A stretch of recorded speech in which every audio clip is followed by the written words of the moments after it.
الحمد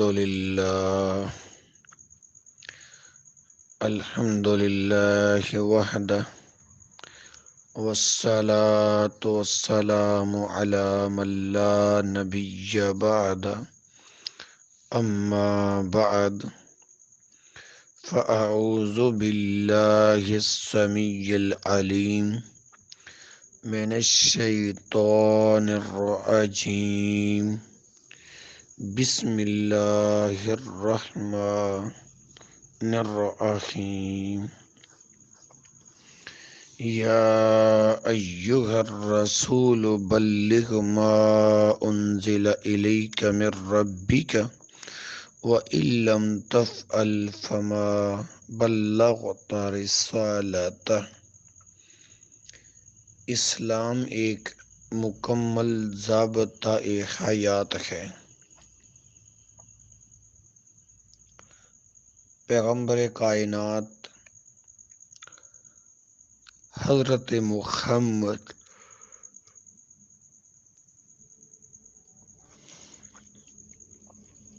صلی اللہ علیہ وآلہ وسلم جب اس دنیا سے رخصت ہوئے تو انہوں نے دین کو ناقص نہیں چھوڑا، بلکہ جو انہیں اللہ بزرگ و برتر کی جانب سے پیغام ملا مکمل لوگوں تک پہنچا دیا، اور اس پیغام کو لوگوں تک پہنچانا ان کا فرض تھا۔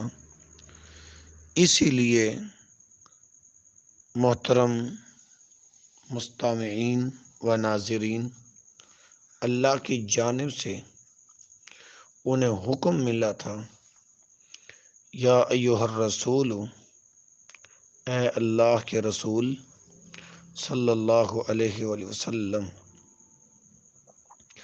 بلغ ما انزل الیک من ربک، الیک من ربک، جو آپ پر آپ کے رب کی جانب سے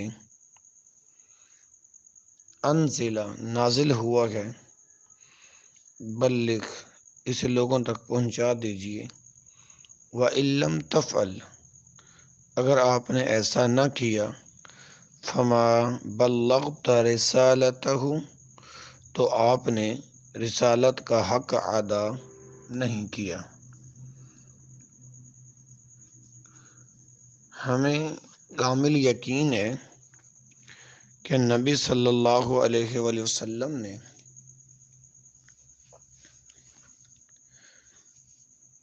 پیغام الہی لوگوں تک پہنچا کے رسالت کا حق ادا کر دیا ہے۔ گویا کہ دین اسلام میں کوئی کمی نہیں چھوڑی۔ اب اگر ہم دین سے کوئی چیز نکالتے ہیں تو اس میں نقص پیدا کرنے کا جرم ہم پر عائد ہوتا ہے۔ اگر اس میں مزید کوئی چیز داخل کرتے ہیں تو اپنے عمل سے اس بات کا ثبوت دیتے ہیں کہ رسول مکرم صلی اللہ علیہ وسلم نے رسالت کا حق ادا نہیں کیا۔ اسی لیے تو امام مالک رحمہ اللہ نے فرمایا تھا، من ابتدع فی الاسلام بدعۃ یراها حسنۃ فقد زعم ان محمدا خان الرسالۃ، لأن اللہ تعالی یقول الیوم اکملت لکم دینکم واتممت علیکم نعمتی ورضیت لکم الاسلام دینا۔ جس نے دین میں کوئی نیا کام ایجاد کیا اور اسے اچھا سمجھا، اس نے یہ گمان کیا کہ محمد صلی اللہ علیہ وسلم نے رسالت میں خیانت کی، اس لیے اللہ نے فرما دیا کہ میں نے تمہارے لیے تمہارے دین کو مکمل کر دیا اور تم پر اپنی نعمت کو مکمل کر کے تمہارے لیے دین اسلام کو پسند فرما لیا۔ معلوم ہوا کہ جتنا دین ہمارے پیارے پیغمبر صلی اللہ علیہ وسلم دے گئے ہیں، صرف اتنے پر ہی عمل کرنے سے انسان جنت کا حقدار بن جاتا ہے۔ اللہ اکبر۔ محبت رسول صلی اللہ علیہ وسلم کا اظہار بھی اگر کوئی کرنا چاہتا ہے تو اسے بھی خالص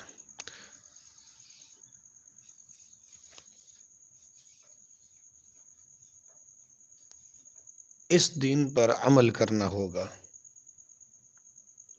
تو اسے بھی خالص اس دین پر عمل کرنا ہوگا۔ اس میں کمی کرے گا تو بھی مجرم، زیادتی کرے گا تو بھی مجرم۔ لیکن ہمارے بعض بھائی لا علمی کی بنا پر یا لاشعوری طور پر محبت رسول صلی اللہ علیہ وسلم میں ایسے کام کر بیٹھتے ہیں جن کا دین اسلام سے کوئی تعلق نہیں ہوتا، بلکہ ایسے کاموں کا کرنا دین میں زیادتی ہے۔ ان ہی کاموں میں ایک مروجہ عید میلاد النبی صلی اللہ علیہ وسلم کا دن ہے، جسے ربیع الاول کی 12 تاریخ کو یوں منایا جاتا ہے کہ یکم ربیع الاول سے ہی مساجد اور مدارس کے طالب علم الٹی ٹوپیاں اور برتن اٹھائے راستوں میں کھڑے ہو جاتے ہیں اور آنے جانے والوں سے رسول اللہ صلی اللہ علیہ وسلم کے میلاد کے لیے 1-2 روپیہ مانگتے ہیں۔ اللہ اکبر۔ پھر 12 ربیع الاول کو اس جمع شدہ رقم کا ختم دلایا جاتا ہے، جلوس نکالے جاتے ہیں، احالیان جلوس پر لوگ پھول اور پھل نچھاور کرتے ہیں، سبیلیں لگتی ہیں، جانوروں کی صحرا بندی کی جاتی ہے۔ منچلے نوجوان دن کے وقت پگڑیاں باندھ کر اور نقلی داڑھی مونچھیں لگائے گلی محلوں میں باجے اور شہنائیاں بجاتے ہیں۔ جب رات کا اندھیرا پھیلنے لگتا ہے تو سما کی محفلیں، ناچ گانے شروع ہو جاتے ہیں۔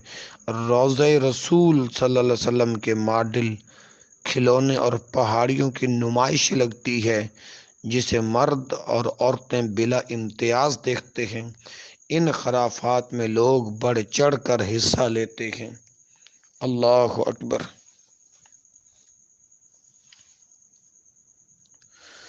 اس لیے کہ جو ان فضولیات میں حصہ نہ لے، لوگ اسے گستاخ رسول سمجھتے ہیں اور کہتے ہیں اسے اپنے نبی صلی اللہ علیہ وسلم کے پیدائش پر کوئی خوشی نہیں۔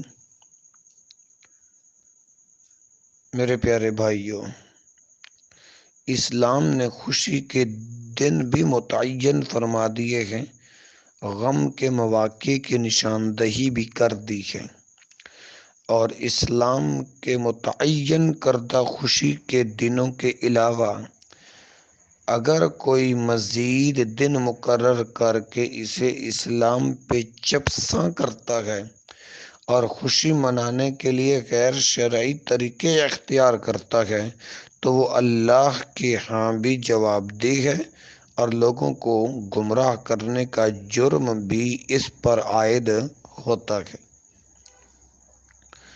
ایسے ہی عید میلاد النبی صلی اللہ علیہ وسلم کا دن میں ایک مخصوص طبقہ اپنی طرف سے مقرر کیا ہوا ہے، اسلام سے اس کا کوئی تعلق نہیں، بلکہ ہاں غور فرمائیے،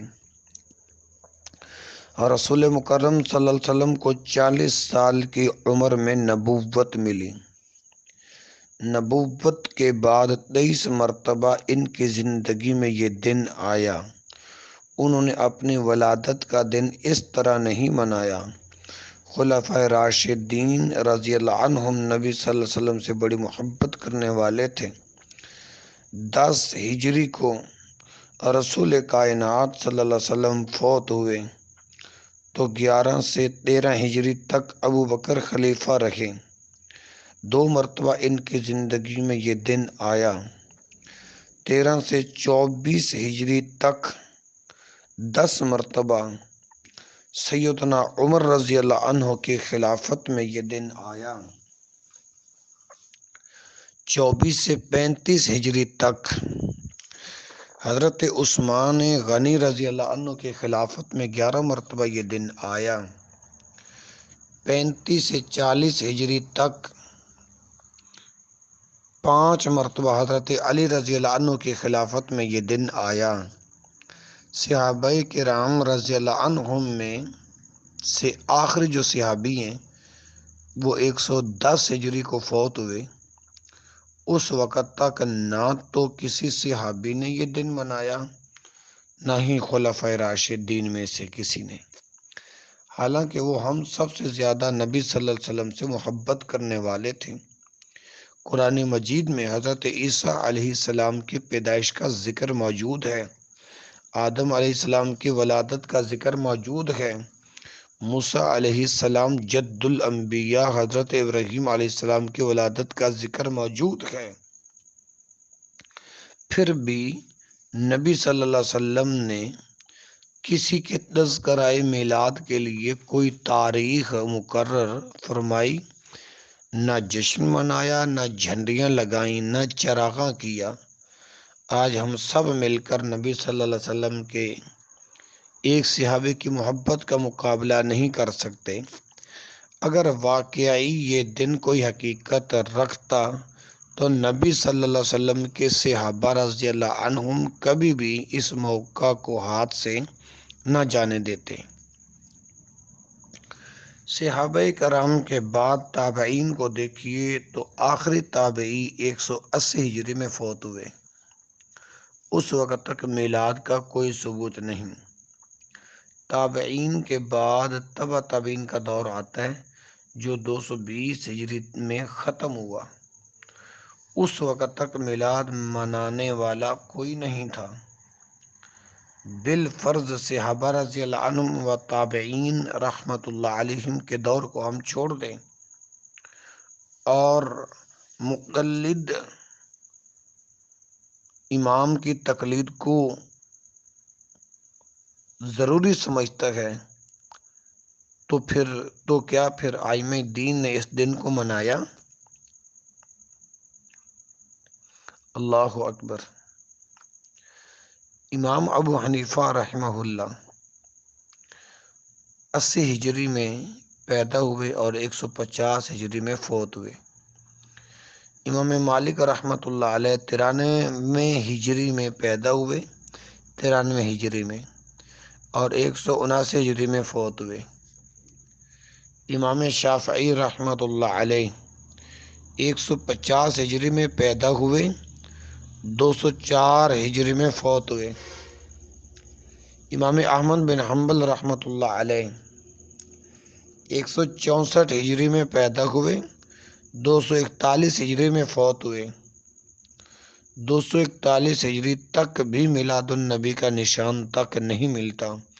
معلوم ہوا کہ اس دن کو نہ تو نبی صلی اللہ علیہ وسلم نے منایا، نہ صحابہ کرام رضی اللہ عنہم، نہ تابعین و تبع تابعین رحمت اللہ علیہم نے، اور نہ ہی ائمہ دین نے۔ پھر اس کا آغاز کہاں سے ہوا؟ اس کی تاریخ کیا ہے؟ اس کو شروع کرنے والا کون ہے؟ تو آئیے تاریخ سے پوچھتے ہیں۔ عید میلاد النبی صلی اللہ علیہ وسلم کی عید منانے کا آغاز ملک المعظم مظفر الدین کوکبوری نے کیا۔ یہ شخص 586 ہجری میں شہر اربل کا گورنر مقرر ہوا اور 604 ہجری میں اس نے محفل میلاد کا آغاز کیا۔ تاریخ ابن خلکان میں لکھا ہے، شاہ اربل مجلس مولود کو ہر سال نہایت شان و شوکت سے مناتا تھا۔ جب اربل شہر کے ارد گرد والوں کو خبر ہوئی کہ شاہ اربل کے ایک مجلس قائم کی، شاہ اربل نے ایک مجلس قائم کی جس کو وہ بڑی عقیدت اور شان و شوکت سے انجام دیتا ہے، تو بغداد، موصل، جزیرہ، سجاوند اور دیگر بلاد عجم سے گویے، شاعر اور واعظ بادشاہ کو خوش کرنے کے لیے ناچ گانے کے آلات سے لے کر محرم ہی سے شہر اربل میں آنا شروع ہو جاتے، اور قلعہ کے نزدیک ہی ایک ناچ گھر تیار کیا گیا تھا جس میں کثرت سے اوبے اور خیمے تھے۔ شاہ اربل ان خیموں میں آتا، گانا سنتا، کبھی کبھی مست ہو کر ان گویوں کے ساتھ خود بھی رقص کرتا تھا۔ تاریخ ابن خلکان جلد نمبر 3 صفحہ 274۔ جب محفل میلاد کا چرچا ہوا تو کمزور ایمان والے خوش آمدید اکٹھے ہو گئے۔ علماء سوء کا گروہ ہر دور میں موجود رہا۔ اس وقت بھی ایک مشہور عالم دین ابن دہیہ تھا۔ وہ خراسان جا رہا تھا کہ اربل شہر سے گزرا۔ اسے پتہ چلا کہ یہاں کے بادشاہ نے ایک مجلس میلاد ایجاد کی ہے جس سے اسے انتہائی رغبت ہے۔ ابن دہیہ نے مال و دولت کے لالچ میں میلاد کی تائید کے لیے ایک رسالہ التنویر فی مولد سراج المنیر لکھا، پھر بادشاہ تک رسائی حاصل کی اور دربار میں پڑھ کر سنایا۔ شاہ اربل نے خوش ہو کر 1000 اشرفی بطور انعام کے دی۔ اللہ اکبر۔ میلاد منانے والا طبقہ خود بھی جانتا ہے کہ اس محفل کا آغاز اسلام میں 600 سال بعد ہوا۔ اس کا انہیں اعتراف بھی ہے، لیکن پھر بھی سادہ لو عوام کو دھوکے میں رکھ کر اس محفل کو مقدس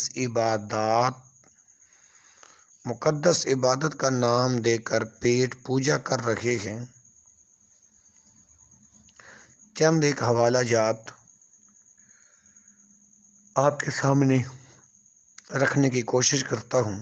نمبر 1، شہنشاہ نے دنیا میں سب سے پہلے اربل کے بادشاہ نے میلاد شریف منانے کا اہتمام کیا، اور وہ بزرگ اور سخی حکمرانوں میں سے تھا۔ شیخ ابن دہیہ نے میلاد النبی کے موضوع پر ایک رسالہ التنویر فی مولد البشیر النذیر لکھ کر بادشاہ کو پیش کیا تو اس نے اسے 1000 دینار انعام دیا۔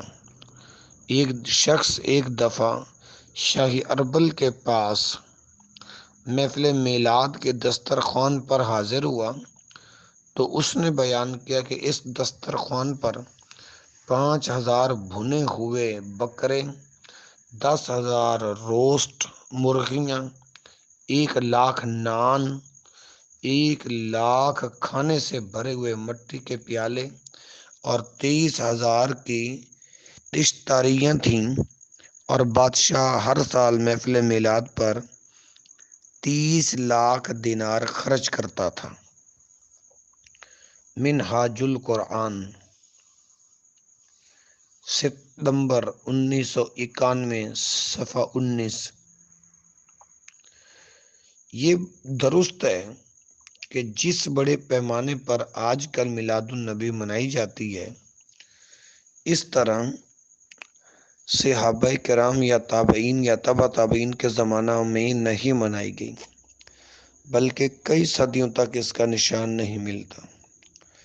تاریخی نقطہ نگاہ کو ملحوظ رکھتے ہوئے یہ ماننا پڑتا ہے کہ مجالس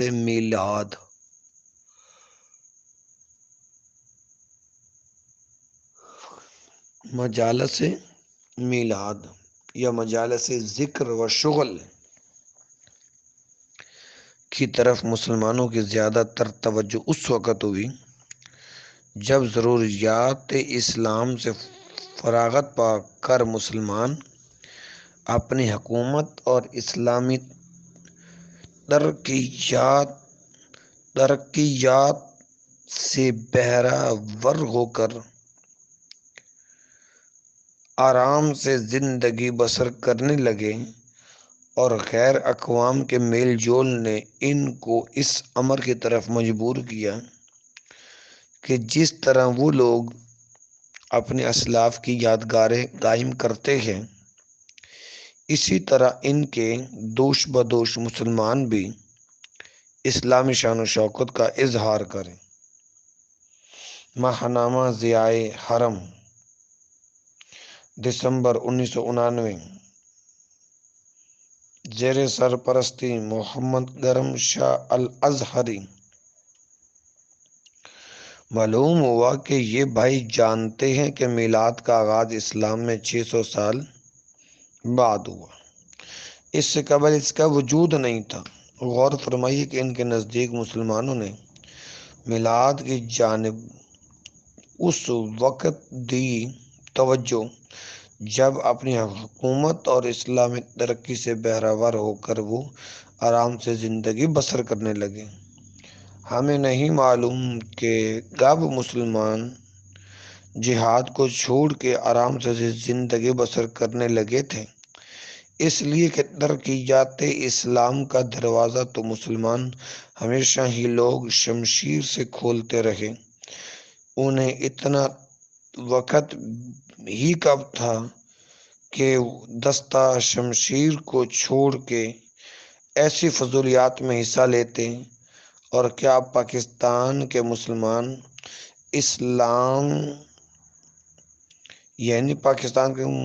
اسلامی ترقی سے بہرہ ور ہو کے آرام سے زندگی بسر کر رہے ہیں؟ محفل میلاد کے انعقاد میں یہ دلیل ہی باطل ہے، اس لیے کہ جب بھی مسلمان نے جہاد چھوڑ کر یہ سمجھ لیا اسلام ترقی کر چکا ہے، اب آرام سے ایسی محافل منائی جائیں، اسی وقت ان کی تباہی کا دور شروع ہو گیا۔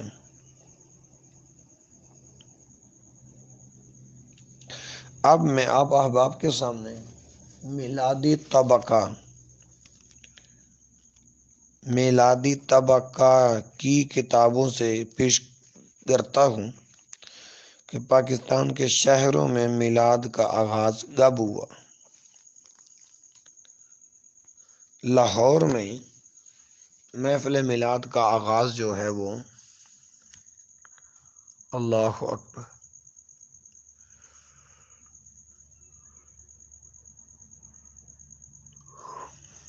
لاہور میں میلاد النبی کا جلوس سب سے پہلے 5 جولائی 1933 بمطابق 12 ربیع الاول 1352 ہجری کو نکلا۔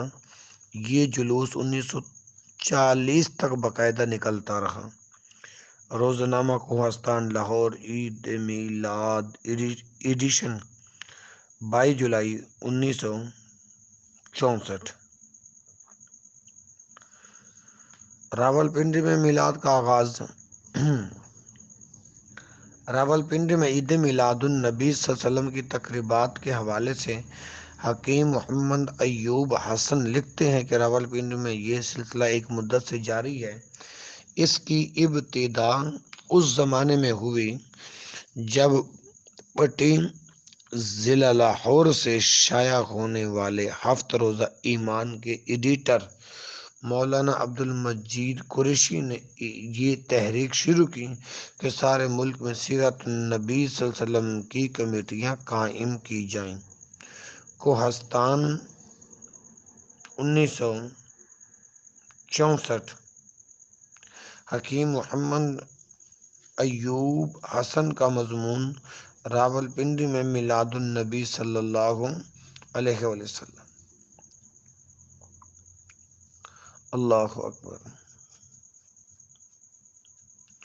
میں عرض کر رہا تھا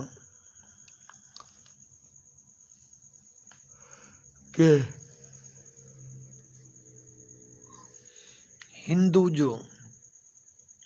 ہندوستان میں اس دن کو میلاد النبی صلی اللہ علیہ وسلم کی بجائے 12 وفات کے نام سے یاد کیا جاتا تھا، چونکہ وفات کا نام ایسا تھا کہ اس دن ہلڑ بازی تماش بینی کی محفلوں کا انعقاد ممکن نہیں تھا، اس لیے آہستہ آہستہ اسے عید میلاد النبی صلی اللہ علیہ وسلم کے نام سے تعبیر دیا۔ دیکھیے میلادی طبقہ کی مشہور کتاب سیرت رسول عربی، مصنف علامہ نور بخش توکلی، اس میں لکھا ہے سیرت رسول عربی صلی اللہ علیہ وسلم، مقدمہ عبدالحکیم اشرف قادری، جامعہ نظامیہ لاہور۔ اللہ اکبر۔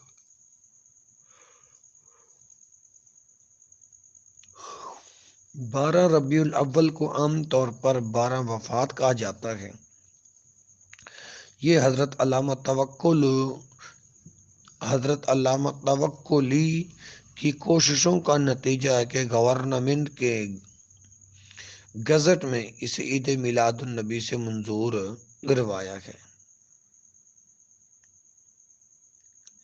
اور عید میلاد النبی صلی اللہ علیہ وسلم کو عید ثالث کا نام بھی دیا جاتا ہے، لیکن عام آدمی بھی جانتا ہے کہ عید کے دن میں اختلاف نہیں ہوتا۔ مثلاً عید الفطر یکم شوال کو آتی ہے، کبھی کسی نے نہیں کہا کہ اس مرتبہ عید 5 شوال کو ہوگی یا 28 رمضان کو ہوگی۔ ایسے ہی عید الاضحیٰ 10 ذوالحج کو ہوتی ہے، کبھی کسی نے نہیں کہا کہ اس مرتبہ عید الاضحیٰ 4 یا 15 ذوالحجہ کو منائیں گے، اس لیے کہ ان عیدوں کا اسلام نے ایک دن متعین فرمایا ہے۔ شروع اسلام سے لے کر آج تک ان دونوں میں اختلاف نہیں ہے، الحمدللہ اختلاف نہیں ہوا۔ اختلاف اس میں ہوتا ہے جسے بعد میں لوگ اپنی طرف سے شروع کر دیں، جب ہرگز وہ اپنا علیحدہ دن مقرر کر کے، اس لیے کہ اللہ اور اس کے رسول صلی اللہ علیہ وسلم نے وہ دن مقرر نہیں کیا ہوتا۔ یہی حال اس من گڑت عید میلاد النبی صلی اللہ علیہ وآلہ وسلم کا ہے۔ انسان شش و پنج میں پڑ جاتا ہے کہ اگر وہ اسے عید سمجھ لے تو کس دن منائیں۔ پھر غور فرمائیں، ہر گروہ کا علیحدہ دن ہے۔ اگر سارے عیدیں منانا شروع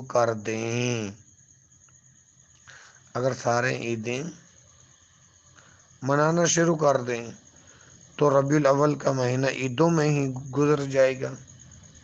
اللہ اکبر۔ امیر الدین نے سیرت طیبہ میں لکھا، قول مختاریہ ہے کہ 5 ربیع الاول کو آپ پیدا ہوئے۔ علامہ ابن قیم متوفی 751 ہجری نے لکھا، جمہور قول یہ ہے کہ 8 ربیع الاول کو نبی صلی اللہ علیہ وسلم کی پیدائش ہوئی۔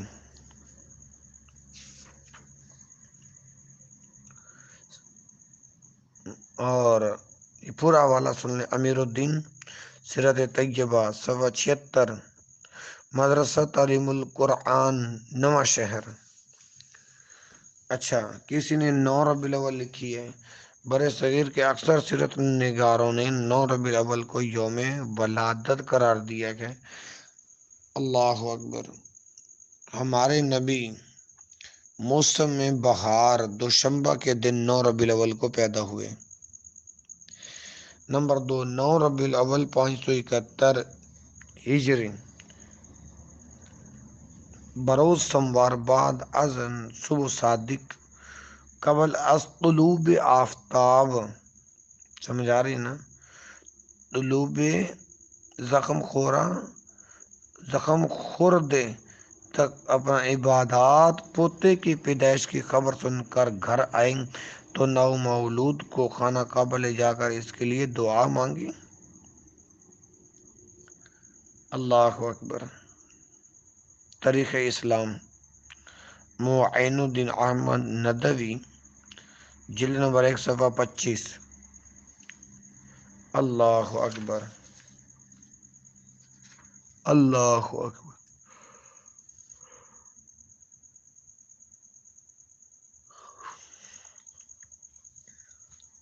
کسی نے کچھ لکھا، کسی نے کچھ لکھا۔ اچھا، میں عرض کر رہا تھا کہ 10 اپریل 571 ہجری مطابق 9 ربیع الاول دوشنبہ کی مبارک صبح کو قدسی آسمان پر جگہ جگہ سرگوشیوں میں مصروف تھے۔ آج دعائے خلیل اور نوید مسیحا مجسم بن کر دینا بھی ظاہر ہوگی۔ محبوب خدا چودھری عبدالحق صفا آپ ہی کھاتے کارنوں بھی کھلا۔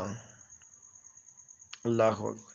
اسی طرح ابو الکلام آزاد نے رسول رحمت ڈاکٹر اسرار احمد نے رسول کامل صفا 23 پر اور حفظ الرحمان سہاری نے قصص القرآن کی جلد نمبر 4 میں اور 9 ربیع الاول کو پیدائش کا دن فرمایا۔ میرے بھائیوں، ماہ ربیع الاول کی 10 راتیں گزری تھیں کہ دوشنبہ کے دن رسول اللہ صلی اللہ علیہ وسلم پیدا ہوئے۔ طبقات الکبریٰ لابن سعد، ٹھیک ہے جی، اور سوئے مطبوعہ جو ہے وہ بیروت ہے۔ اللہ تبارک و تعالیٰ سے دعا ہے کہ حق بات کو اللہ قبول کرنے کی توفیق عطا فرمائے۔ السلام علیکم ورحمۃ اللہ وبرکاتہ۔